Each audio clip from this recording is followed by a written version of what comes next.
Hello everyone. Here is a free subscribe and bell notification animation.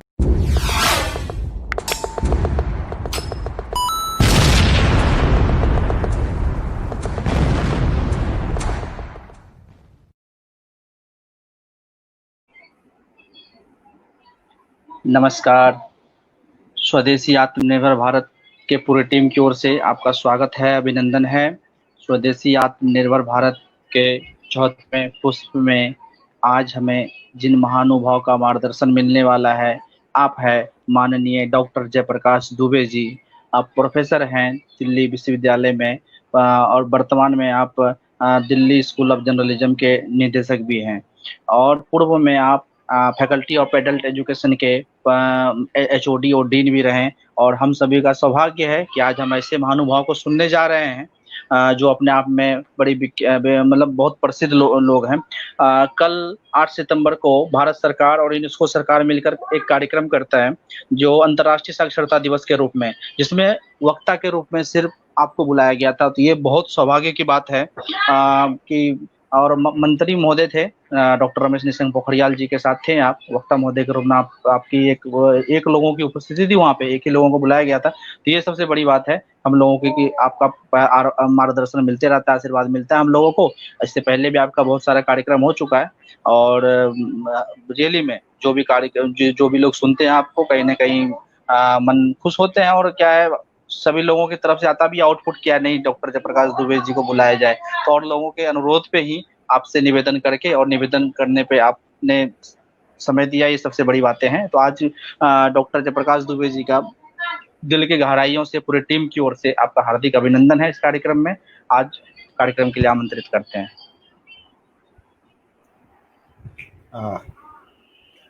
Manish ji नमस्कार, सारे मित्रों को नमस्कार।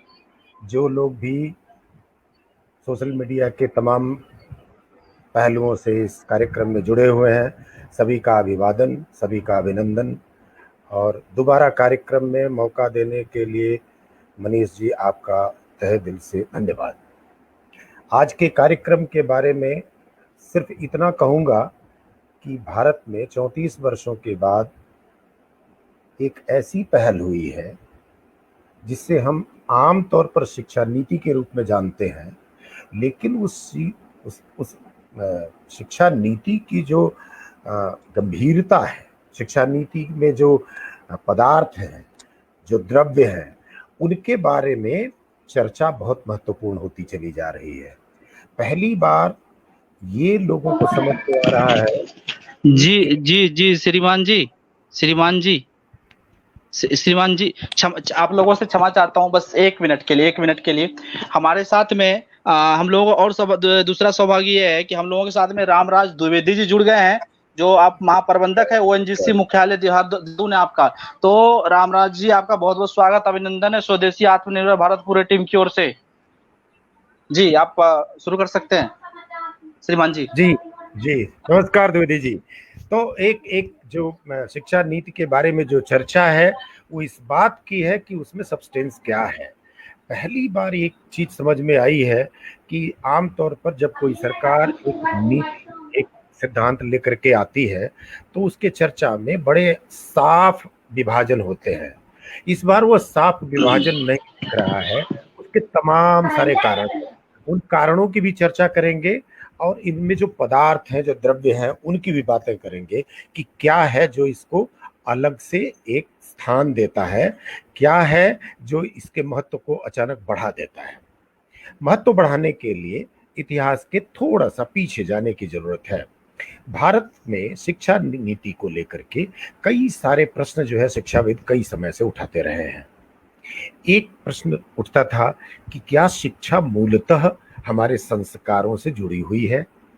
ये प्रश्न बार बार उठता था क्योंकि ऐसा हम बार बार सुनते आए हैं कि हमारी जो शिक्षा नीति है वो किसी और की देन है, किसी और के सोच विचार की चीज़ों को, यहाँ की चीज़ों को डिस्ट्रॉय करने के लिए उसको यहाँ के संस्कृति पर, यहाँ की शिक्षा पर उसको लाद करके चलाया गया।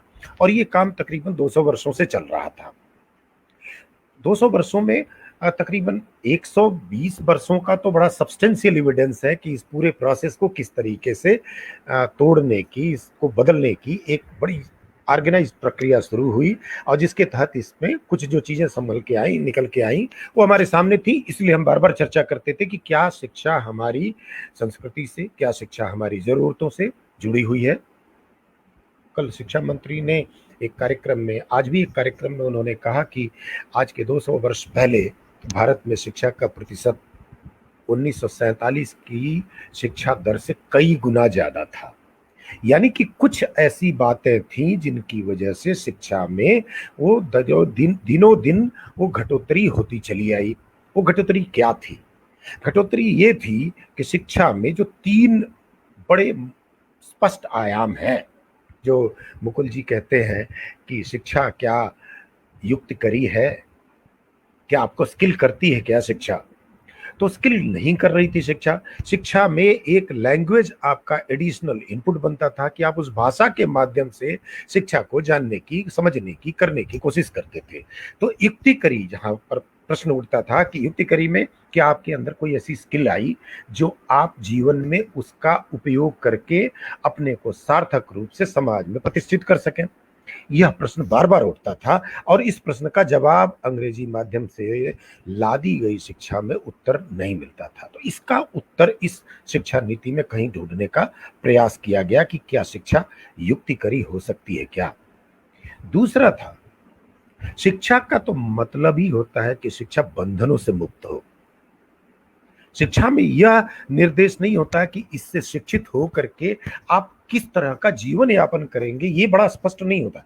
शिक्षा वह माध्यम है जिससे आपको इस हद तक तैयार किया जाता है कि कई सारे माध्यमों में, कई सारी उपयोगिताओं के लिए आप उपयुक्त हो जाएं। ये प्रश्न होता था।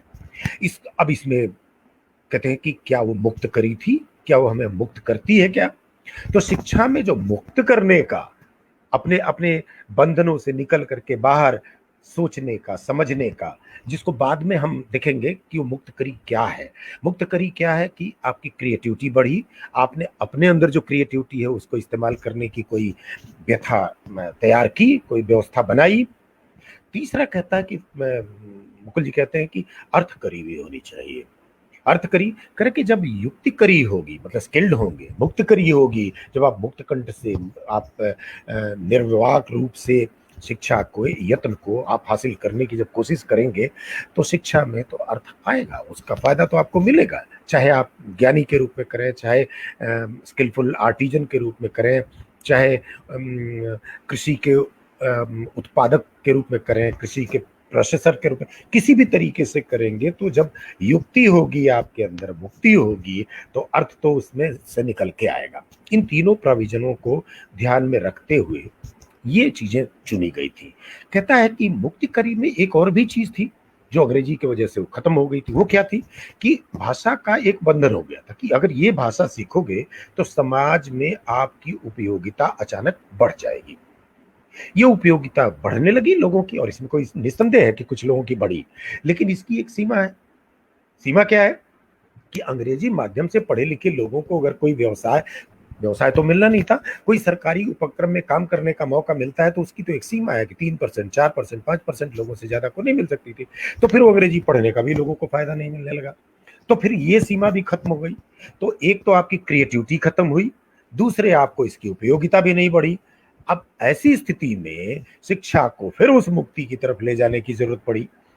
इस मुक्ति को ले आने के लिए, इस मुक्ति को वापस ले आने के लिए, इन तीनों उपक्रमों को इसमें शामिल करने के लिए शिक्षा के संदर्भ में एक बड़ा ही व्यापक कार्यक्रम तैयार हुआ। इसकी व्यापकता का अंदाजा आप इससे लगा सकते हैं कि 2015 से कवायद चल रही थी। तकरीबन 4.5 सालों में इतने ढेर सारे लोगों से इसके संपर्क किए गए। और मैं पहली बात बताऊं आपको, पहली बार जब इसके 20 मेजर एरियाज आइडेंटिफाई हुए थे, जब इसके सुब्रमण्यम साहब इसके चेयरपर्सन हुआ करते थे, तो इसमें 20 एरियाज आइडेंटिफाई किए गए थे। उन 20 एरियाज में 3 एरियाज पर हम लोगों ने अपने विभाग में, उसमें डीन हुआ करता था, हमने एक चर्चा की थी, और उस चर्चा में भी यही निकल के आई थी। लेकिन वो चीजें इतनी स्पष्टता से निकल के नहीं आई थी जितनी इस 4 साल में निकल के आई। जब गांव समाज तक आप पहुंचे, 2.5 लाख इंस्टीट्यूशंस तक पहुंचे। उनसे जब आपको सारी चीजें, सारी सूचनाएं मिली, और जब उनको आपने तैयार किया, तब जा करके आपके पास एक कंडेंस्ड मटेरियल 60-65 पेज का तैयार हुआ, जिसको 4 भागों में बड़ी व्यवस्था के, बड़ी इतना इतना सीमलेस तरीके से उसको बांट करके रखा गया है। कस्तूरी रंगन जी का हार्दिक धन्यवाद, अभिनंदन है कि उन्होंने इन चीज़ों को इस तरीके से समाहित किया है कि चारों भाग जो इसके हैं वो इतनी स्पष्टता से रखे गए हैं कि स्कूल एजुकेशन में तो बड़े व्यापक परिवर्तन किए गए हैं। मतलब उसकी व्यापकता ये है कि वो जो 6 से 14 वर्ष की उम्र के लोगों के लिए राइट टू एजुकेशन बड़े लंबे संघर्ष के बाद 2009 में शामिल किया गया था, ये उससे भी व्यापक पकड़ने की कोशिश की गई थी। क्योंकि 2001-2-3 में जब एजुकेशन फॉर ऑल की एक कवायद चली थी, तो उसका फायदा आप जाकर के देखेंगे कि 1999, 2001, मतलब इस दरमियान एजुकेशन फॉर ऑल का कार्यक्रम बड़ी तेजी से चला था। उस दरमियान का आप सेंसस का रिपोर्ट देखेंगे तो उस समय साक्षरता दर की वृद्धि जो है अप्रत्याशित थी, बाकी दशकों की कंपैरिजन में, तो उसका फायदा लोगों को दिख रहा था। इसीलिए 2008-9 में एक कवायद की गई कि राष्ट्रीय शिक्षा एक जो राइट टू एजुकेशन है इसको लागू किया जाए। लेकिन राइट टू एजुकेशन लागू करने में हमने वो चीजें तो की नहीं जिसकी लोग दरकार रखते थे। राइट टू एजुकेशन तो चाहिए, शिक्षा का अधिकार सभी को चाहिए, और शिक्षा का तो अधिकार होने की जरूरत नहीं, शिक्षा तो एक मानव अधिकार है, उसको कोर्ट का तो मसला ही नहीं है। शिक्षा तो सभी के लिए उपलब्ध होनी चाहिए, शिक्षा होनी कैसी चाहिए ये ज्यादा इंपॉर्टेंट था, इसको नजरअंदाज कर दिया गया। उसका एक उत्तर ढूंढा गया है और इसको युगानुकूल बनाने की कोशिश की गई है, इसको देशानुकूल भी बनाने की कोशिश की गई है। युगानुकूल कि मतलब आज इसका विजन कैसा होगा। आज 2 चीजों को ये पूरा करता है कि हम पीछे किन किन चीजों में असमर्थ रह गए, और आने वाले समय में हमको समर्थ किन किन एरियाज में होना है, जिसको लोग फोरकास्टिंग भी कहते हैं, प्रोडक्ट टारगेटिंग भी कहते हैं, कि आने वाले 50 वर्षों में, 40 वर्षों में, 100 वर्षों में हमें किन किन चीजों पर ध्यान रखना है, हमारे मानव को किस तरह की तैयारी करनी होगी। अभी हमारे सामने है कि एक अचानक ऐसी चीज आई, पैंडेमिक, जिसका असर हमें दिखा कि लोगों में उस तरह की तैयारी नहीं थी। संस्थाओं को कुछ कड़े कदम उठाने पड़े और कड़े कदम उठाने के हमको फायदे नजर आए। तो इस तरह की चीजों के लिए भी हमको तैयारी रखनी होगी कि कौन सी ऐसी अप्रत्याशित घटना जीवन में, समाज में, वातावरण में, पूरे भूमंडल में हो सकती है जिसका अंदाजा नहीं है, लेकिन उसकी तैयारी कर सकते हैं कि हम ऐसा होगा तो किस तरीके से अपना बचाव करें। यानी कि शिक्षा में वो समर्थता हमें डालनी है, हमें समर्थ बनाना है कि ऐसी किसी भी विकट स्थिति से लोग अपने आप को बचा सकें, ये बड़ा आवश्यक हो जाता है। तो अब युगानुकूल और देशानुकूल। देशानुकूल का मतलब हमारी जो संस्कृति है, हमारी जो सभ्यता है, हमारी सभ्यता क्या है, हमारी संस्कृति क्या है कि युक्त करीबी है, अर्थ करीबी है, मुक्त करीबी है, संपन्नता है। मतलब किस तरीके की संपन्नता है कि हम सब लोग किसी न किसी स्किल को अपना एक हथियार बना करके जीवन यापन करते आए हैं, और पूरा समाज इसी तरीके का था। ये चीजें अचानक से खत्म कर दी गई। खत्म करने का नुकसान हुआ कि आज नए सिरे से हमको नई पॉलिसीज बनती ही इसलिए है कि पुरानी पॉलिसीज में कहीं न कहीं कोई समस्या रह जाती है। जो समस्याएं थी उनके निदान में ये चीजें आई कि हमने ये स्किल्स डाली।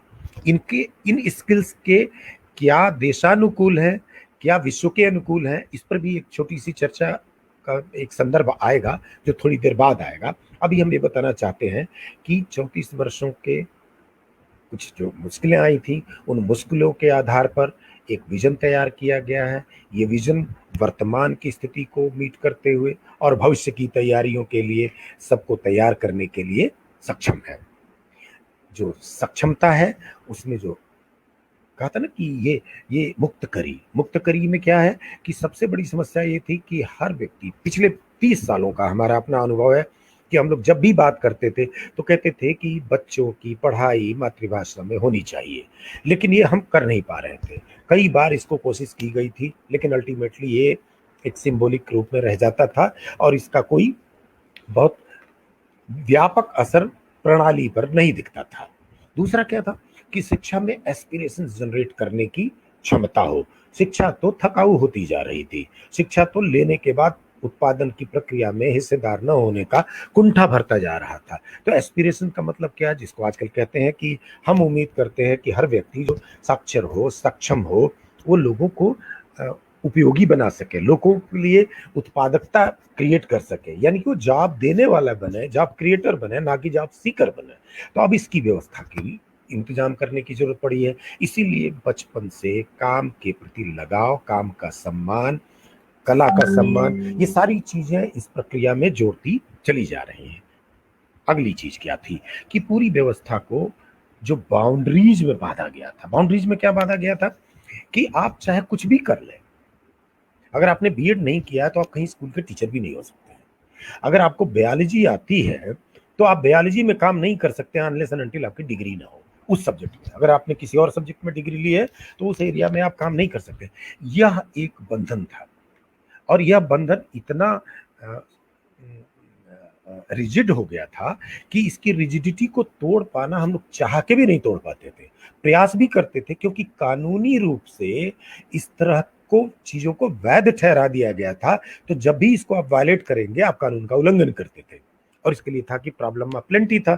तो प्लेंटी को ध्यान में रखते हुए एक रेस्ट्रिक्टेड जोन बना दिया गया कि इसमें वही लोग भाग ले सकते हैं जो इसके लिए तैयार किए गए हैं, चाहे वो तैयार हैं चाहे नहीं, जो सर्टिफिकेट के आधार पर तैयार किए गए हैं। यह व्यवस्था जो है इंपॉर्टेंट हो गई।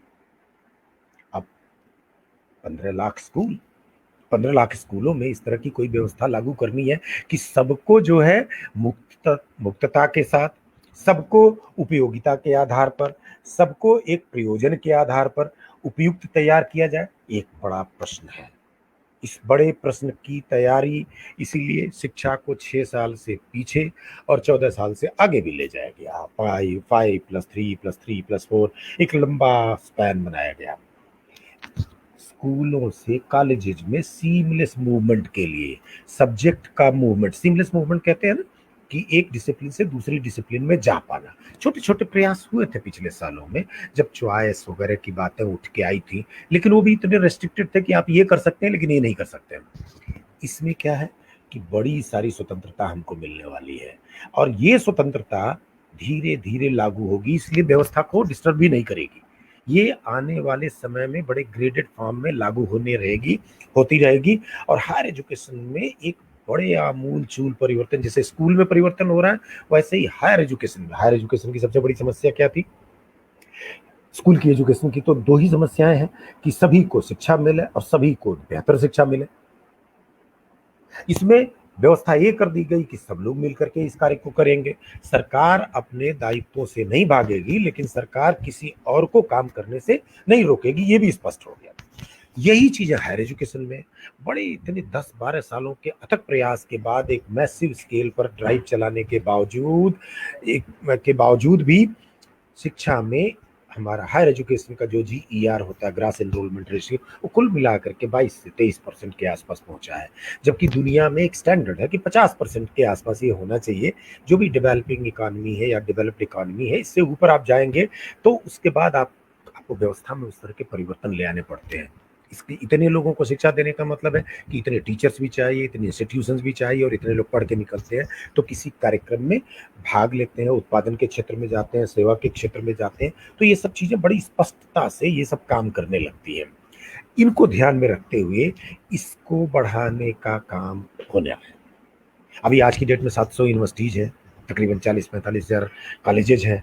अब इनकी संख्या एक बढ़ेगी 25% से 50%। का मतलब ये है कि एक बड़ी संख्या इनकी हमारे सामने तैयार करनी है। सरकार ने इसको स्पष्ट कर दिया है कि करना क्या है, कैसे कैसे करना है। करने की प्रक्रिया बड़ी स्पष्ट हो गई है कि हमें क्वालिटी एजुकेशन देना है, एक्सेस मैक्सिमम लोगों को देना है, क्वालिटी इंश्योर करनी है, रेगुलेशंस मिनिमम होंगे। कहते हैं ना कि लाइट बट टाइट। इसकी व्यवस्था कैसी होगी? बिल्कुल देखने में वो इंस्पेक्टर राज जैसी नहीं होगी, लेकिन लूप होल्स ऐसे नहीं होंगे कि आप उसका मिसयूज करके संस्थाओं को जैसे चाहे आप कमर्शियली यूज करें। और सबसे बड़ा मिसयूज तो आपको पता है कि सिंगल डिसिप्लिन के कॉलेजेस हुआ करते थे। जैसे मान लीजिए कोई एक पर्टिकुलर सब्जेक्ट पढ़ाते हैं, लॉ पढ़ाते हैं, एजुकेशन पढ़ाते हैं। अब ऐसे कॉलेजेस की संख्या बहुत बढ़ गई थी। अब हर कॉलेज मल्टी डिसिप्लिनरी होगा। मल्टी डिसिप्लिनरी होने का मतलब ये है कि आपके कॉलेज में तरह तरह के स्टूडेंट्स आएंगे, तो टीचर्स भी वैसे होने चाहिए। जब इस तरह की वैरायटी ऑफ स्टूडेंट्स आपके कॉलेज में काम करेंगे तो डाइवर्सिटी ऑफ एक्टिविटीज होंगी और डाइवर्सिटी ऑफ रिसर्चेज होंगे। फिर उसमें से कुछ नई चीजें भी निकलेंगी। इन नई चीजों को निकालने के लिए ये व्यवस्था बड़ी अति उत्तम है। इसका जो तीसरा कंपोनेंट है शिक्षा के, 4 मेजर कंपोनेंट है जिन पर बात हो रही थी। तीसरा जो इसका कंपोनेंट है उसके बारे में अगर मैं आपको बताऊं कि वो सबसे ज्यादा इंपॉर्टेंट है। उसमें जो अल्टरनेट सिस्टम्स की बात करता है कि वो चीजें कैसे काम करेंगी। उसमें कह रहा है कि अगर कोई रह गया है, अगर कोई व्यवस्था में छूट गया है, तो उसके लिए लाइफ लॉन्ग लर्निंग की अपॉर्चुनिटीज तो होंगी ही होंगी। जो लोग स्कूल शिक्षा या कॉलेज शिक्षा कर चुके हैं, अगर उनको भी जीवन में किन्हीं किन्हीं कारणों से, कारण क्या है कि सैद्धांतिक रूप से, तार्किक रूप से, प्रयोगात्मक रूप से हर व्यक्ति पूरे जीवन कुछ न कुछ सीखता रहता है। सीखता क्यों है? एक तो प्रयोजनवश सीखता है, एक उत्पादकता के लिए सीखता है, और एक तीसरा अपने भविष्य को और ज्यादा सुदृढ़ मजबूत करने के लिए सीखता है। इन तीनों चीजों को ध्यान में रखते हुए जो लाइफ लॉन्ग लर्निंग की अपॉर्चुनिटीज क्रिएट करने की बात की गई है कि हर व्यक्ति को जब भी चाहे, हायर एजुकेशन के इंस्टीट्यूशंस में या स्कूल एजुकेशन में या टेक्निकल एजुकेशन में या इंजीनियरिंग के एजुकेशन में, जब उसको लगे कि उसके अपनी स्किल्स में इंप्रूवमेंट की जरूरत है तो वो वापस आ सकता है। रिजिडिटी वहां भी खत्म की गई, जिसका एक छोटा सा जिक्र किया था मैंने, उसमें ज्यादा एक्सप्लेन करने की जरूरत नहीं समझी, क्योंकि उसमें एक रिजिडिटी, मैंने कहा मुक्त करी। मुक्त करी का मतलब क्या है कि हर तरह की रिजिडिटीज खत्म की गई है कि आप एक सब्जेक्ट से दूसरे में नहीं जा सकते हैं। आप 4 साल का कोर्स है तो 4 साल नहीं पूरा करेंगे तो आपके चारों साल खराब हो जाएंगे। आज की डेट में ये प्रोविजन है कि 1 साल करेंगे तो 1 साल का सर्टिफिकेट, 2 साल करेंगे तो 2 साल के लायक, 3 4 अगर वापस आकर के लेना चाहते हैं तो भी आपके पास। ये एक मुक्ति है, ये एक फ्रीडम है। ये लाइफ लॉन्ग लर्निंग अपॉर्चुनिटीज में भी इसको जोड़ने की कोशिश हो रही है और बड़ी विधिवत हो रही है कि आप इस तरह के इंस्टीट्यूशंस में आकर के दोबारा अपनी स्किल्स को इंप्रूव कर सकते हैं। और ये खाली जनरल एजुकेशन के लिए नहीं है, क्योंकि पूरा टेक्निकल, वोकेशनल एजुकेशन और प्रोफेशनल एजुकेशन इसी कैटेगरी में है। इस कैटेगरी में जो बाकी है उनके लिए भी व्यवस्था ऐसी ही बनाई गई है कि ताकि सारे टेक्निकल इंस्टीट्यूशन, सारे मेडिसिन के इंस्टीट्यूशन, वोकेशनल एजुकेशन, ये इन सारी चीजों में काम करें। आपको शायद पता होगा कि बहुत सारे एरियाज में हेल्थ के, आज हेल्थ की कुछ स्किल्स हैं, नर्सिंग में चाहे डॉक्टरी में, अचानक अब ये पैंडेमिक आया। पैंडेमिक में हमारे लोग इस तरह के ट्रेंड नहीं थे, क्योंकि इसके लिए क्या प्रोटोकॉल्स हैं, उन प्रोटोकॉल्स की तैयारी लोगों को नहीं थी। लेकिन चूंकि लोग ट्रेंड थे तो इसलिए ऑनलाइन ट्रेनिंग के द्वारा भी लोगों को बड़ी आसानी से, जल्दी से इस दिशा में ट्रेन कर दिया गया। यानी कि जो लाइफ लॉन्ग की अपॉर्चुनिटीज चाहिए होंगी वो लोगों को थोड़े ड्यूरेशन के लिए चाहिए होंगी, और इससे उनको ये फायदा हो पाएगा क्योंकि बेसिक तैयारी उनकी सब्जेक्ट की, ट्रेनिंग की ऑलरेडी है। अब इसको खाली इंप्रूव करने के लिए आपको छोटे छोटे समय की आपकी जरूरत होगी। चौथी चीज कहता है कि चीजों का मूल्यांकन कैसे होगा, क्रेडिटेशन कैसे होगा, इवेल्युएशन कैसे होगा, फंडिंग कैसा होगा, सबका दायित्व चौथे खंड में पूरी तरीके से 4 वर्टिकल बनाए गए हैं। यूनिफाइड, केंद्रीकृत व्यवस्था बनाई गई है ताकि एक व्यवस्था दूसरी व्यवस्था की कमजोरियों का फायदा उठा करके सिस्टम के एक्सेस को, क्वालिटी को कमजोर ना करे। इसमें जो सबसे इंपॉर्टेंट बात है, कह रहा है कि इस पूरी प्रक्रिया में जो एकेडमिक क्रेडिट का जो कॉन्सेप्ट जोड़ा गया है, उसके पीछे कॉन्सेप्ट यही है कि उस प्रक्रिया को कैसे स्ट्रेंथन किया जाएगा कि आप 1 साल में काम किए, 2 साल में काम किए, 3 साल में, तो इसको क्रेडिट में इनको ट्रांसफर करने की कोशिश की है। और आप जानते ही हैं कि हर हफ्ते 1 घंटा अगर एक लेक्चर होता है और पूरे पूरे सेमेस्टर के दरमियान होता है तो आपको 1 क्रेडिट कर लेता है।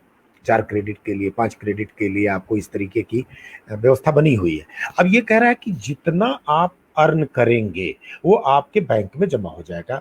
एकेडमिक बैंक ऑफ क्रेडिट हो जाएगा, बैंक में आपके क्रेडिट पड़ी रहेंगी। तो कह रहा है कि ये एक डिजिटल कंट्रोल है, एक डिजिटल ट्रैकिंग है पूरे व्यवस्था को स्ट्रेंथन करने की। इसमें ह्यूमन एंगल है ही नहीं। आपने एक काम कर लिया तो कर लिया, ये पार्ट हो गया आपके बैंक के पासबुक में, अकाउंट में ये चीजें जुड़ जाती है। अगर ये जुड़ जाती हैं तो फायदे होते चले जाते हैं। करे ये तो एक पूरा खाका है। करे पूरी शिक्षा व्यवस्था किन आधार पर बनाई गई है? मैंने कहा था ना कि सवाल क्या थे, अब उनका जवाब कैसे दिया गया है। तो जवाब दो तरीके से दिया गया कि क्या शिक्षा आपके अपने सांस्कृतिक मूल्यों से जुड़ी हुई है? पहला सवाल, सांस्कृतिक मूल्यों से जोड़ने के लिए कुछ न कुछ व्यवस्थाएं बनाई गई हैं। दूसरा पहलू क्या है इसका? दूसरा पहलू इसका ये है कि क्या वैश्विक रूप में ये शिक्षा जो आपने प्लान की है उसके नीति के आधार पर, उसकी आवश्यकताओं के आधार पर ये खरी उतरती है कि नहीं? उसके लिए एक व्यवस्था की गई और पूरी स्कूल से लेकर के प्रोफेशनल एजुकेशन तक सब में सारी स्किल्स को क्वांटिफाई करने की कोशिश की गई है कि कुछ फाउंडेशनल लिटरेसी चाहिए हमें, कि फाउंडेशनल लिटरेसीज क्या होती हैं। हर सब्जेक्ट की फाउंडेशनल लिटरेसी अलग अलग है। जैसे भाषा सीख रहे हैं तो उसकी फाउंडेशनल लिटरेसी क्या होगी, उसकी न्यूमरेसी क्या होगी, उसका आइडेंटिफिकेशन कैसे होगा, उसकी आर्टिकुलेसी कैसे होगी, कैसे आप उसको याद करेंगे, लिखेंगे। तो करें फाउंडेशनल एरियाज है। फाउंडेशनल एरियाज में 4-5 तरह की स्किल्स आ जाती है। करा कि फाउंडेशनल एरियाज की स्किल्स आपको जब मिल जाती हैं तब आपके पास एक बेहतरीन स्किल डेवलप होती है जिसको कहते हैं कोलैबोरेशनल स्किल्स। कहते हैं ना, वर्ड्स को मिला करके शब्द बनाना, शब्दों को मिला करके वाक्य बनाना, वाक्यों को मिला करके एक संदर्भ बनाना, ये प्रक्रिया है कोलैबोरेशन की। और वो फिजिक्स में भी वही है, मेडिसिन में भी वही है, किसी भी इंजीनियरिंग सब्जेक्ट में भी यही है, भाषा में भी यही है। तो जो फाउंडेशनल रिक्वायरमेंट है वो कहाँ से कहाँ शुरू होती है। तो जब एक स्किल आप हासिल करते हैं तो वो दूसरी की तरफ ले जाता है, तीसरी की तरफ ले जाता है, चौथी की, पूरा स्किल आपका इसको आपको ऐड ऑन करता है। कह रहा कि जब ये स्किल आपको एक्वायर कर लिया तो ये कॉम्पिटेंसीज में कैसे कन्वर्ट होगा। तो कह रहा कि उसकी कॉम्पिटेंसीज क्या है। कह रहा कि 3 तरह की कॉम्पिटेंसीज है। कि कह रहा कि ये पूरा स्किल आपको ये इनेबल करती है कि हम आने वाले चैलेंजेस का मुकाबला कैसे करें।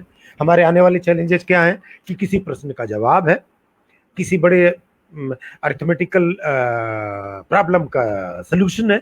ये एक एक आपको मैंने कहा ना कि जो पहली स्किल है उसका जो कोलैबोरेटिव मैकेनिज्म है वो एक एबिलिटी आपको देता है।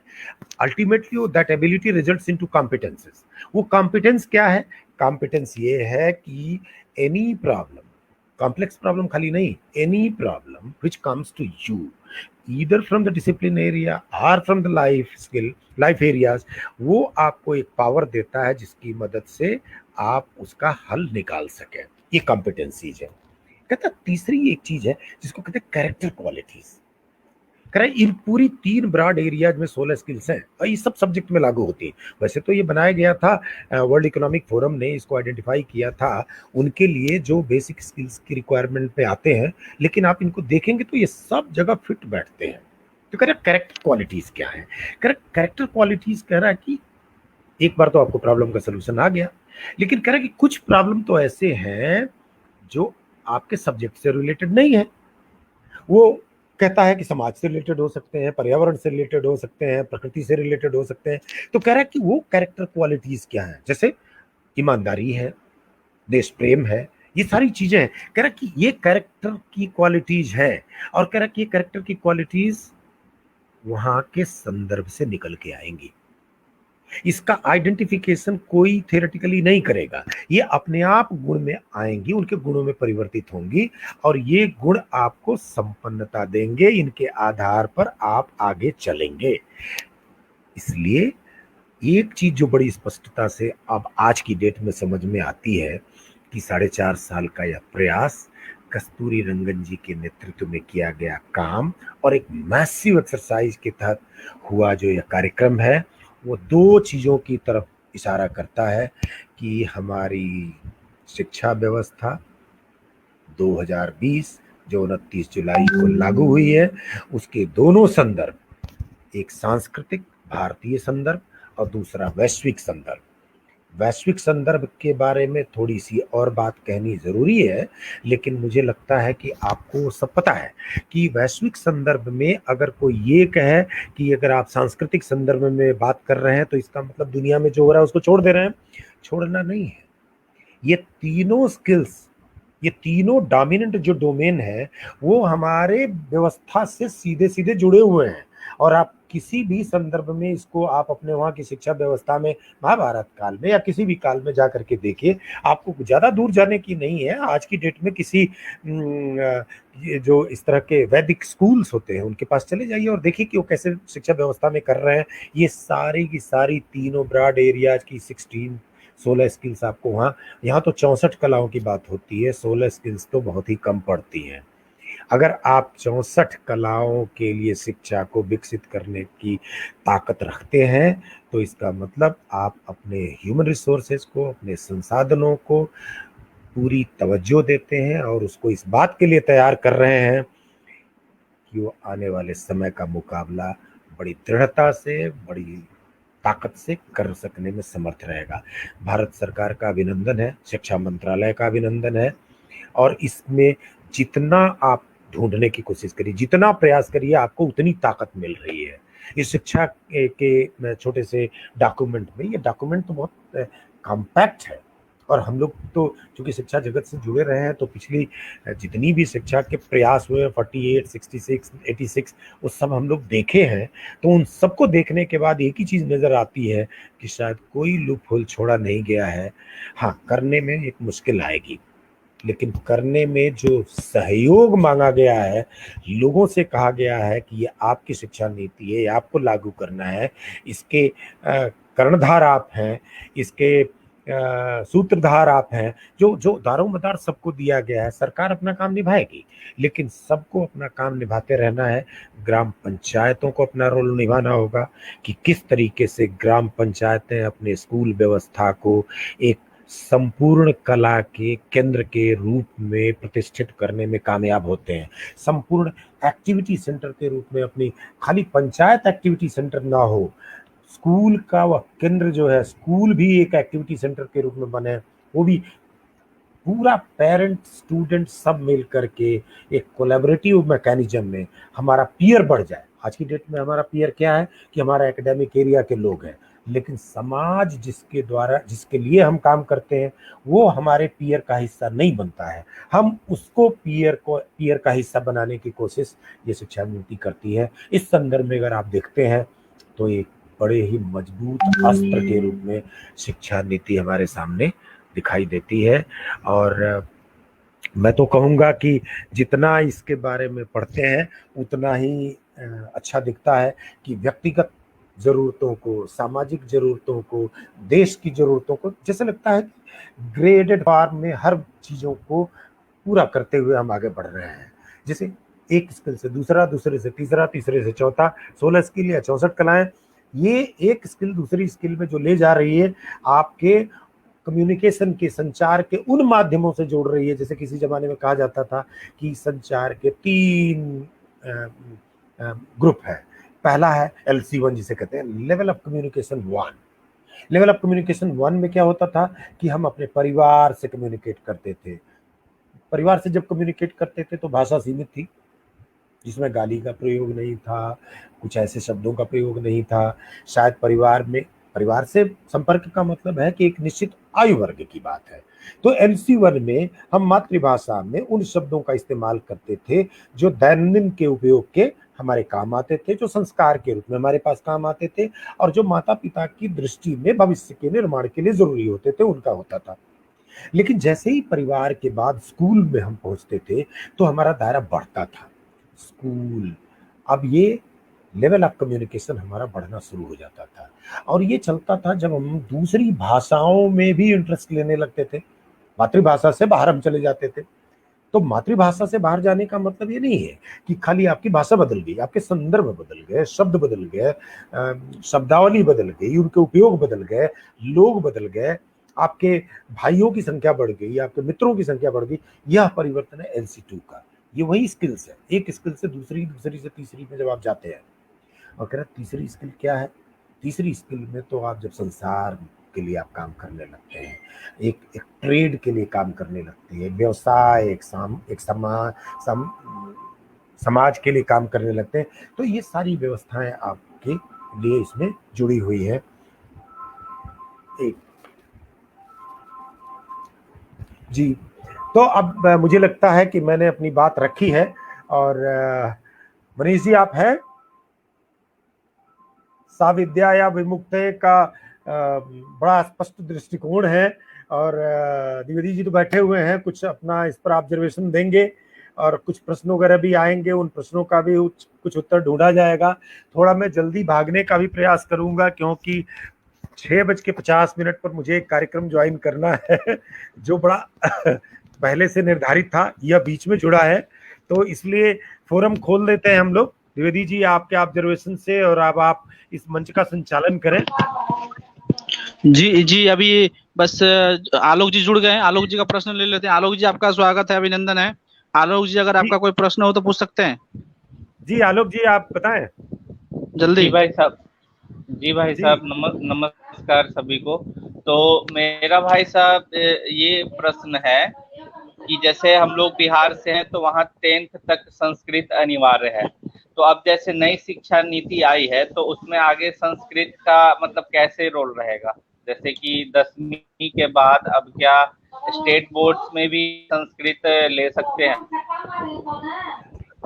देखिए, सारी इस व्यवस्था में जो सबसे बड़ी बात आई है वो ये है कि अब व्यक्ति को ये स्वतंत्रता है। मातृभाषा के अलावा जो भाषाएं सीखनी है वो प्योरली चॉइस है। संस्कृत तो रहेगी, एक मूलतः जो है, जो हिंदी भाषी प्रदेश है उनमें संस्कृत तो चलेगी ही चलेगी, लेकिन वो 10वीं तक चलेगी या कहाँ तक चलेगी ये राज्य के लोग निर्धारित करेंगे, क्योंकि भाषा का जो विज्ञान, जो भाषा की उपयोगिता है, ये राज्यों के ऊपर आधारित है, क्योंकि ये कॉन्करेंट लिस्ट का मसला है।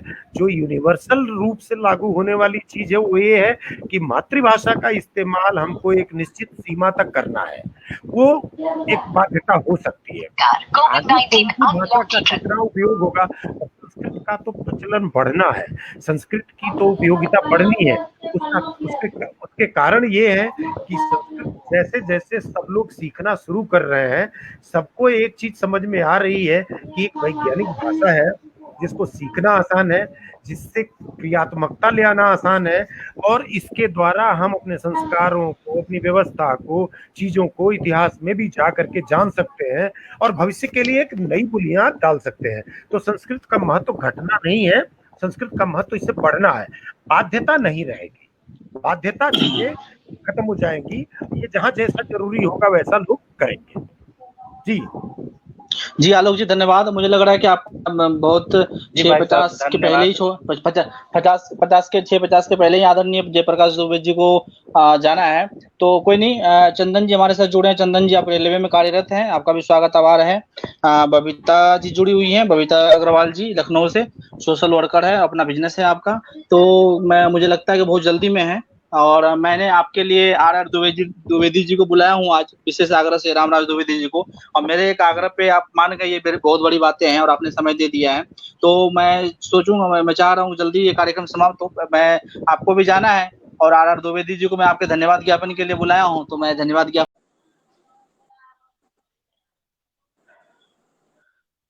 डॉक्टर जयप्रकाश दुबे जी द्वारा बहुत ही सुंदर व्याख्यान हम सभी को सुनने को मिला है, और आपके पाठ्य को, आपके बौद्धिक को, आपके मार्गदर्शन को हम लोग सुनकर रियली में जो भी इस कार्यक्रम के साथ जुड़े होंगे सभी मंत्रमुग्ध हो गए होंगे, और कहीं ना कहीं राष्ट्रीय शिक्षा नीति, जो नई शिक्षा नीति है अपना, वो भारत को आत्मनिर्भर बनाने में बहुत बड़ी भूमिका होगी। और हमारे साथ मैं अब आमंत्रित करना चाहूंगा धन्यवाद ज्ञापन के लिए आदरणीय रामराज द्विवेदी जी का। मैं आपको रामराज द्विवेदी जी का किन शब्दों में आभार व्यक्त करूं। आपने मेरे एक अनुरोध से आपने समय दिया, ये हमारे लिए सबसे बड़ी बातें हैं। तो आज के कार्यक्रम के धन्यवाद ज्ञापन के लिए रामराज द्विवेदी जी को आमंत्रित करते हैं। धन्यवाद मनीष जी। आज के कार्यक्रम के मुख्य वक्ता आदरणीय प्रोफेसर जयप्रकाश दुबे जी, जिनका एक बहुत ही प्रभावकारी वक्तव्य रहा। मैं भी रोमांचित होकर के तन्मयता से सुन रहा था।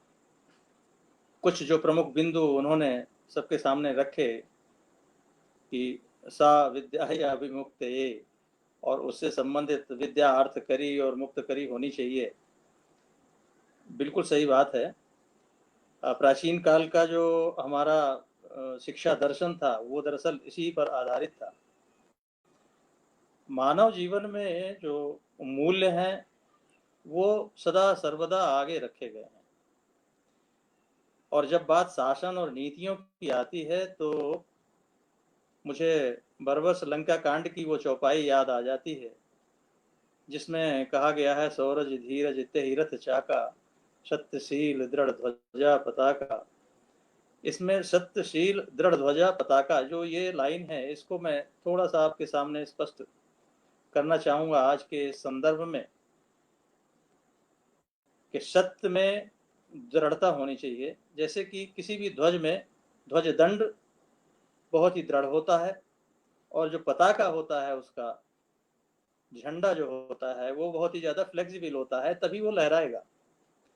ठीक इसी प्रकार से जो नीति है वो सत्य पर आधारित होनी चाहिए, दृढ़ पूर्वक उसका पालन होना चाहिए, लेकिन उसमें समय समय पर बदलाव करने की जो फ्लेक्सिबिलिटी है वो भी होनी चाहिए। सो अभी जैसा प्रोफेसर साहब ने रिजिडिटी और फ्लेक्सिबिलिटी, ये दो पॉइंट जो उन्होंने बीच में अपने व्याख्यान में समाहित किए थे, उस पर प्राचीन काल से ही इन बातों को जीवन में बहुत ही ज्यादा जोर दिया गया है। आज के संदर्भ में नई शिक्षा नीति बहुत ही चमत्कारी प्रभाव लेकर के आ रही है। ये इसका ड्राफ्ट स्टेज से ही अगर देखा जाए तो हम तो उसको कई बार इसको हमने अध्ययन भी किया, कई बार ये समझने की कोशिश की कि दरअसल इसका भविष्यकालीन प्रभाव किस तरह से होगा और बदलाव इसका कितना प्रभावकारी होगा, क्योंकि मूल्यों पर आधारित शिक्षा ये केवल हमारा ही नहीं बल्कि दुनिया के न जाने कितने देशों में अभी भी इसी आधार को लेकर के शिक्षा नीतियां बनती रही हैं और बन रही हैं। हमारे यहाँ पिछले 200-250 वर्षों के इतिहास को यदि हम देखें तो शिक्षा को केवल एक मशीनी मानव बनाने के लिए उपयोग किया गया, और यही शायद सबसे बड़ा कारण रहा कि धीरे धीरे जो प्रारंभिक अवस्था में जो मूल्यों का जो एक निर्धारण होना चाहिए था व्यक्तित्व में, वो नहीं हो सका। नई शिक्षा नीति की जो सबसे खास बात है वो ये कि प्राइमरी एजुकेशन मातृभाषा में होना चाहिए, और यह बात बिल्कुल सही है कि मातृभाषा में जिन बच्चों की प्राइमरी एजुकेशन हुई है वो दूसरी भाषाओं में प्राइमरी एजुकेशन प्राप्त किए हुए बच्चों से बहुत आगे रहते हैं। उनका आईक्यू लेवल की भी जो स्टडी हुई है वो भी ये देखा गया है कि प्रारंभिक शिक्षा जिनकी मातृभाषा में हुई है वो बच्चे सदा सर्वदा आईक्यू लेवल पे बेस्ट पाए गए हैं। तो ये मुझे ऐसा लगता है कि वास्तव में नई शिक्षा नीति में मातृभाषा पर आधारित प्राइमरी एजुकेशन का जो एक मुख्य बिंदु जो रखा गया है वो विशेष रूप से प्रभावकारी होगा। इन्हीं शब्दों के साथ में आदरणीय प्रोफेसर दुबे साहब का और विशेष रूप से मनीष जी का, जिन्होंने मुझे आज ये अवसर दिया कि मैं आज के इस कार्यक्रम में आप सभी का धन्यवाद ज्ञापन कर सकूं। बहुत बहुत धन्यवाद। धन्यवाद पूरी टीम की ओर से धन्यवाद, और खास करके आदरणीय रामराज द्विवेदी जी का धन्यवाद। नमस्ते डॉक्टर जयप्रकाश दुबे जी, आपका स्वागत, अभिनंदन, और आपका स्नेह ऐसे ही मिलता रहे। बहन बबीता जी, आलोक जी, संदीप जी, विशाल जी, निहाल जी, आप सभी का धन्यवाद। आप सभी लोग हमेशा जुड़े रहें। धन्यवाद।